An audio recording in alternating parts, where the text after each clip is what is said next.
Amados filhotes, vamos falar um pouquinho sobre a Constituição do Estado de Israel ao longo do século XX, partindo do pressuposto da Declaração de Balfour em 17. Vamos lá, foco! Escrita em 2 de novembro de 1917, essa carta foi escrita pelo secretário britânico dos Assuntos Estrangeiros, o Arthur James Balfour, e ela é dirigida a quem? Ao Lionel Rothschild, o Barão de Rothschild, aquele que em áudios anteriores nós apresentamos como um dos maiores doadores para a compra de terras na Palestina, terras nas quais seriam e foram construídas fazendas coletivas, onde os judeus migraram.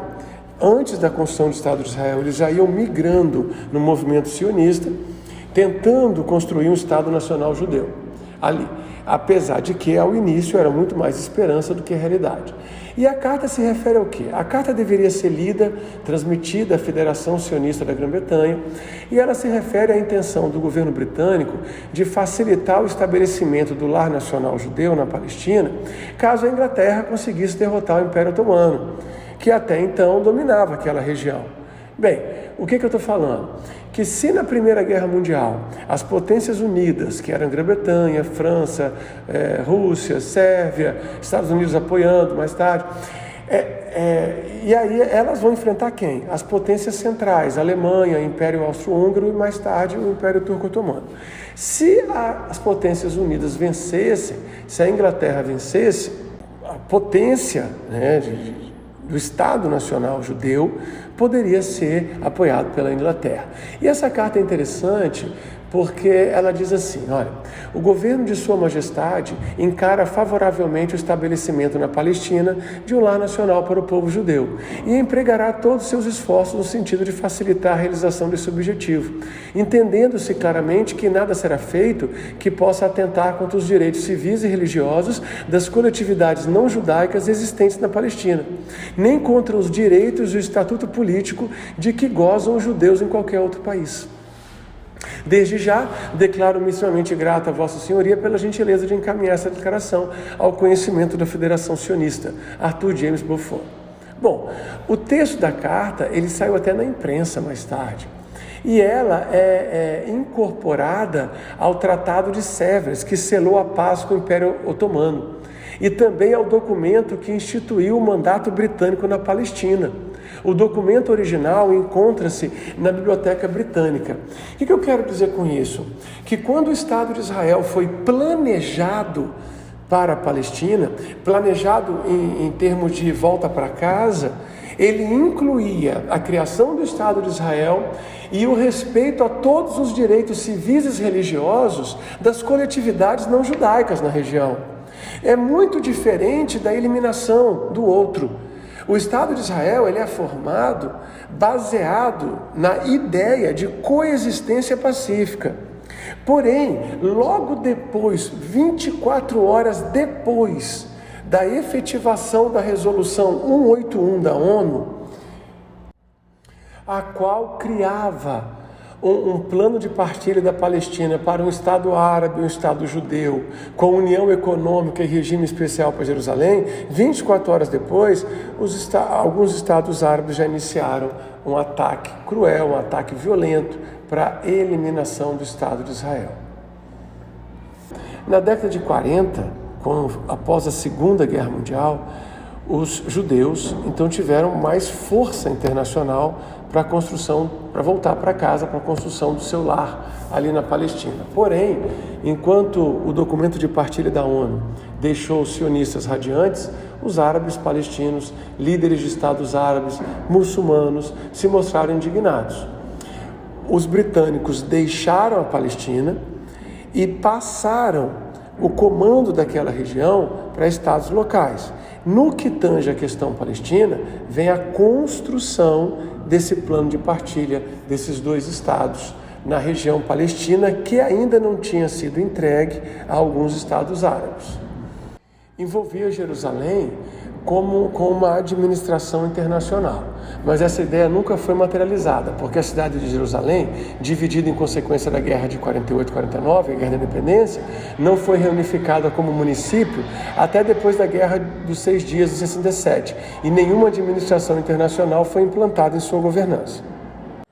A própria guerra da independência, ela acontece no dia 15 de maio, um dia depois que Israel comemora a sua existência no território que a ONU lhe havia cedido, compartilhado.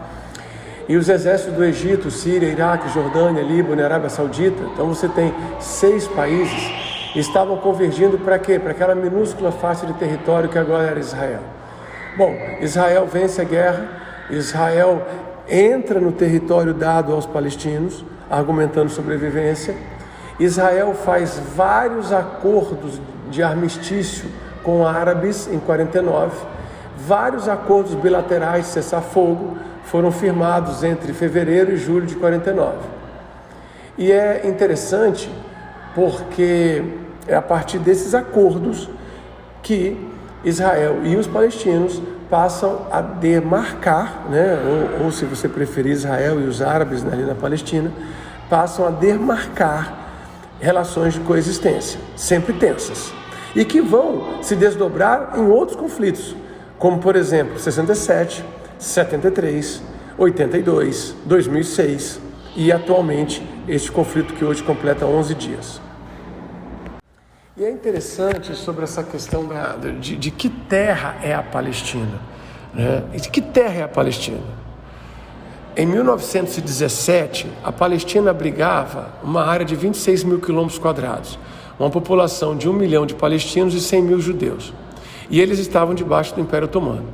Com a derrota dos turcos na Primeira Guerra Mundial, a Palestina é colocada sob o controle britânico, através do mandato recebido da Liga das Nações em 1922. O mandato britânico ali na Palestina, ele é uma entidade geopolítica sob a administração britânica que começa em 1922 e vai até 1948. Logo no final da Primeira Guerra, os britânicos já construíram alguns acordos não cumpridos com os próprios árabes e com os próprios judeus.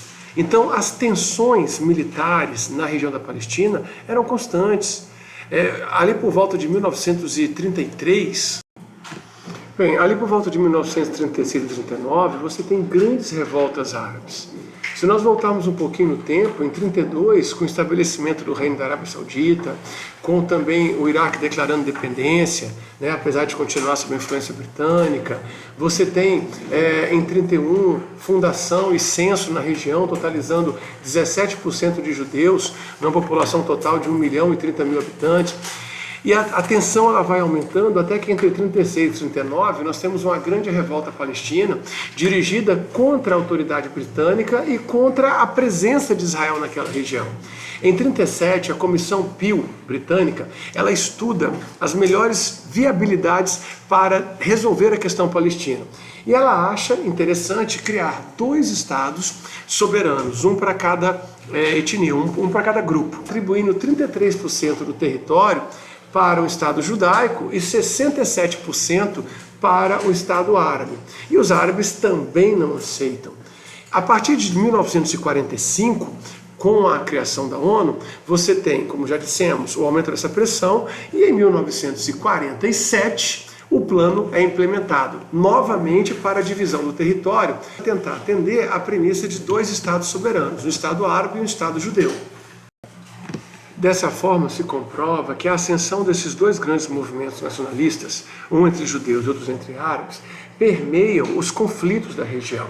E se de 36 a 39 eu tenho uma enorme revolta árabe com a declaração em 37 pelos britânicos de que a melhor solução é a criação dos 2 países, em 47 isso é implementado.